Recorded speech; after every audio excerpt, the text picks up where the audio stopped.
With the NBA announcing that the NBA awards will be based upon all the games played before March 11th, meaning none of the 8 games played in Orlando will count towards the voting, I thought now would be a good time to announce who I think deserves each award. The awards I'll be talking about is the MVP, Most Improved Player, Defensive Player of the Year, Sixth Man of the Year, Rookie of the Year, and the Coach of the Year. Please drop a like because it only takes 1 second of your day, but it makes a huge difference for me. Subscribe with the post notifications on so we can hit 200 subscribers. Comment to start a conversation with me, and play that intro.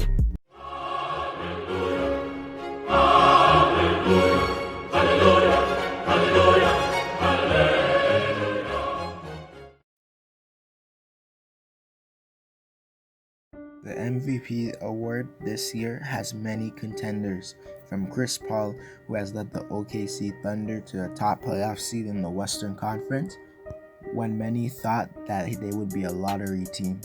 Chris doesn't have a chance to win the MVP, but he deserves recognition for his great season. Chris Paul's stats and team record isn't good enough to win the MVP.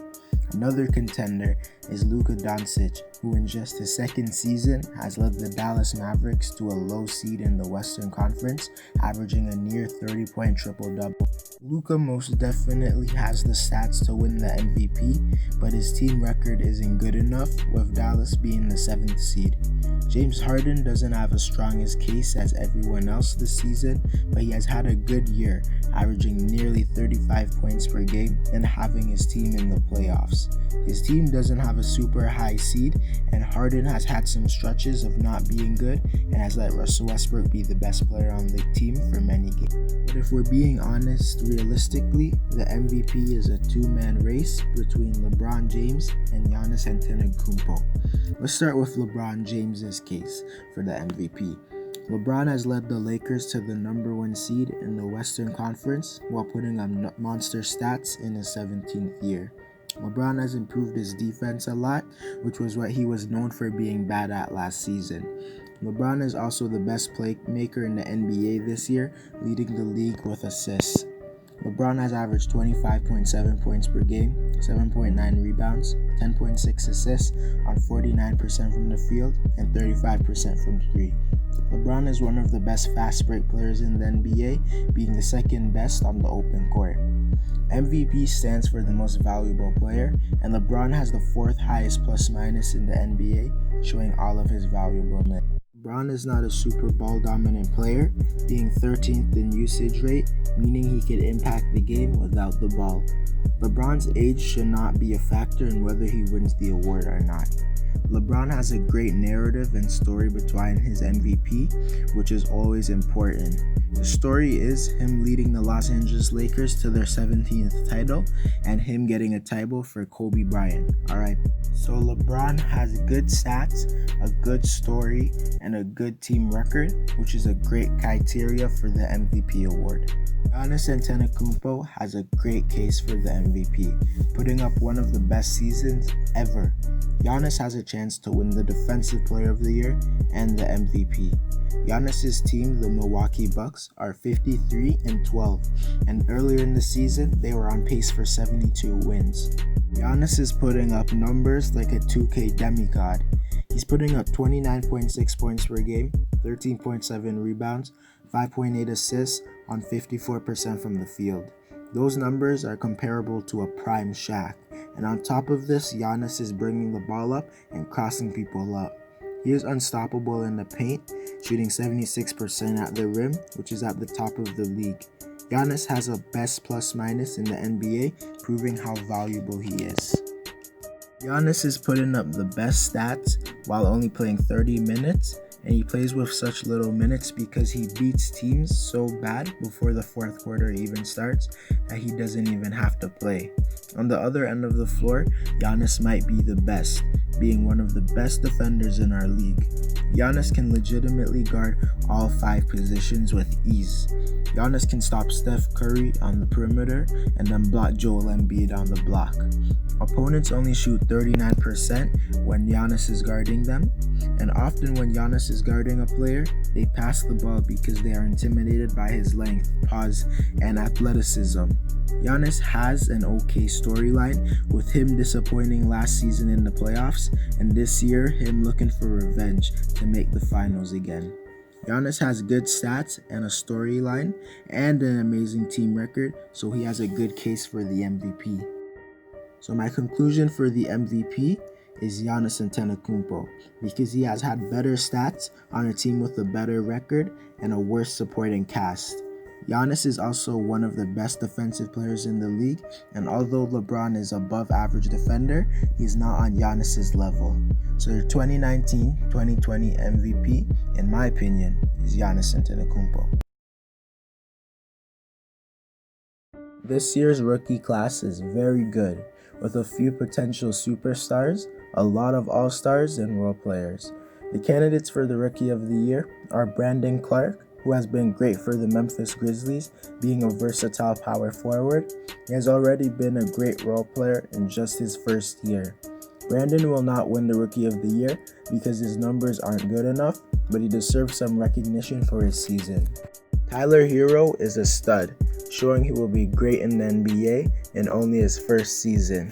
He nearly shoots 39% from the three, and he averages 13 points per game in only 27 minutes. He has been huge for the Miami spacing, and he hits clutch shots. Tyler won't win the award because his stats aren't good enough, but he deserves some recognition for his season. Miami has two contenders for the Rookie of the Year, with their second one being Kendrick Nunn, who has been a top 20 point guard in only his first season. He has came out of nowhere and been in the race for the award. He has let the older Goran Dragic come off the bench, which has helped Miami a lot. Kendrick is simply not on the level of the two other candidates, so he will not win the Rookie of the Year. Before we get into the two main candidates, some honorable mentions are RJ Barrett, PJ Washington, Terrence Davis, and Rui Hachimura. Now into the two main candidates, Zion Williamson and Ja Morant. Let's start with Zion, who in the 19 games he has played has been the best rookie overall. In the 19 games he has played, he has averaged 23.6 points per game, 6.8 rebounds on 59% from the field. Zion had 30-point games, which had two of those games coming against some of the top teams in the NBA, against the Los Angeles Lakers and the Oklahoma City Thunder. In the 19 games he has played, he has only had 3 games scoring under 20 points, showing his consistency. Zion would have had a great case if he didn't get injured, but with the injuries, it drastically lowers his chances of winning. Ja Morant has been great this season, leading his team to the playoffs as a rookie, and many didn't believe Memphis would make it and assumed they would be contending for a top 5 pick, but Morant has proved everyone wrong. Morant has averaged 17.6 points per game, 6.4 assists on 49% from the field. Something underrated about Ja is how efficient he is. He's shooting 49% from the field as a rookie guard, which is rare. That is amazing, also considering he is the best player on his team. Ja has been consistent all year and has had huge games. So my conclusion to who is the Rookie of the Year is Ja Morant, because he has been consistent all season, leading the Grizzlies to the playoffs and as the best player on his team. Also, the fact that Zion only played 19 games helps Ja's case. The Most Improved Player might be the most difficult award to hand out, with there being no definite answer to who should win the award.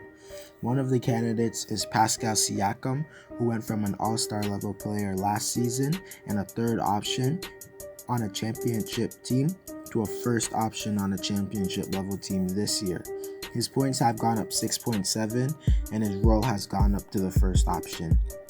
I don't think Siakam will win because his points have gone up and his field goal percentage has gone down, and his point improvement can be credited to the bigger role in Toronto's offense.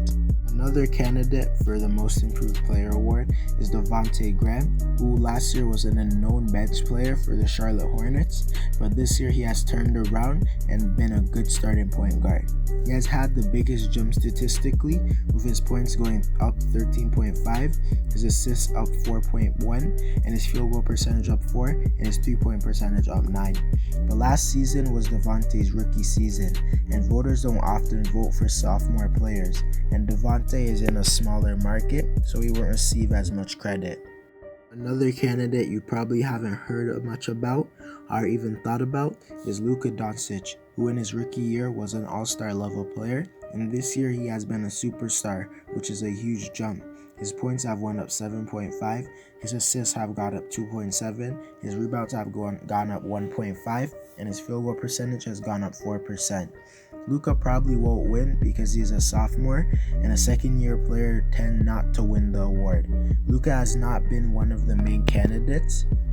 Before we get into the two main candidates, shout out to Jason Tatum, Jaylen Brown, and Norman Powell, who have all improved tremendously. The two main candidates this season for the Most Improved Player award are Bam Adebayo and Brandon Ingram. Let's start with Brandon Ingram's case.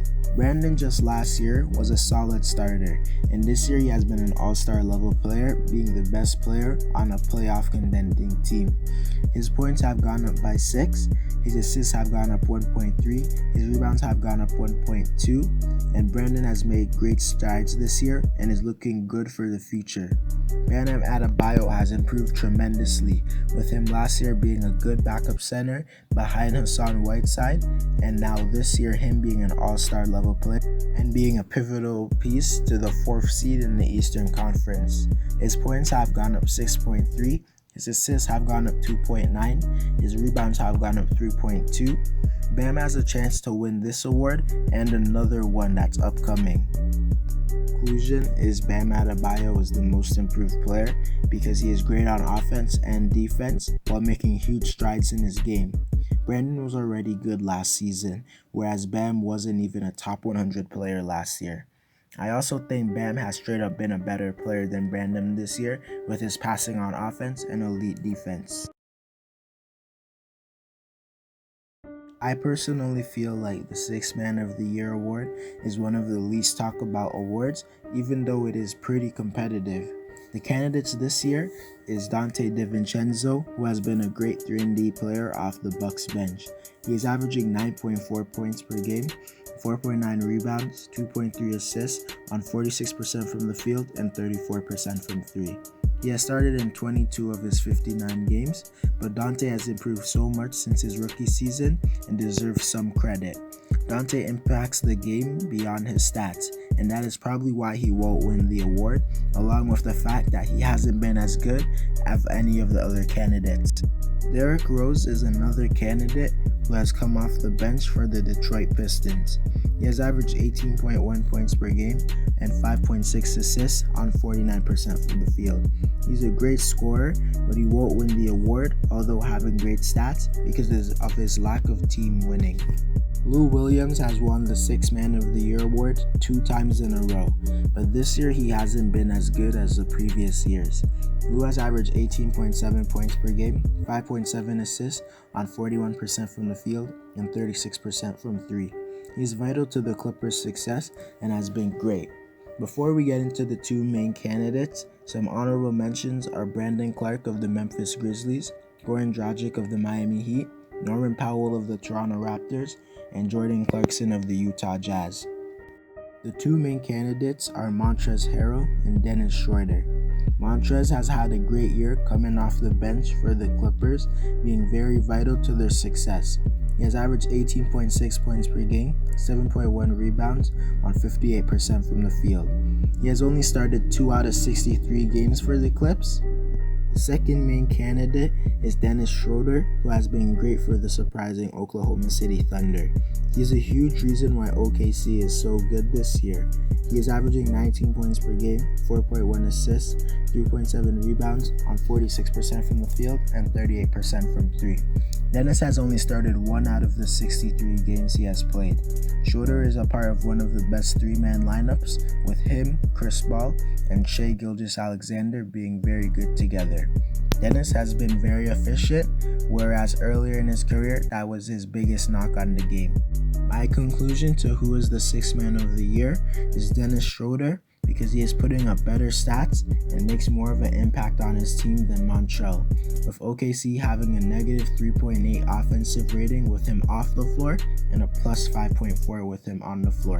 And when Montrezl is off the floor for the Clippers, they have a plus 7.2 offensive rating, and when he is off the floor, they have a plus 6.0, which means they are still good, but slightly worse with him on the floor. The Clippers bench would be good without Montrezl, with them having Reggie Jackson, Marcus Morris, Landry Shamet, and Lou Williams. OKC doesn't have another great bench player besides Dennis, so it shows that Dennis is very valuable to OKC. The Defensive Player of the Year award is very hard to hand out by just looking at normal stats, so you have to go deep into the advanced stats and see what they do in real life as well. The first candidate for the Defensive Player of the Year award is Marcus Smart, who is the most versatile 6'5" and shorter player in the league. He can guard players on the perimeter and never gets beat. He is capable of guarding bigger players, and him knowing how to use angles and positions well to stop them from scoring. Teams are negative 2.4 on offense when Marcus Smart is on the floor. Another candidate is Ben Simmons, who can guard the 1 to the 4 and some 5s. Ben is very versatile and has guarded many stars this year. There's not many players who I would want to guard the perimeter over Ben. Ben leads the league in steals as a 6'10" power forward, showing how fast and athletic he is. A lot of people don't realize how good Ben is at defense because they focus so much on his lack of a jump shot. Another candidate for the Defensive Player of the Year award is Rudy Gobert, who has won the award over the past 2 seasons. Gobert can make any average defensive team a top 3 defense. He is that good.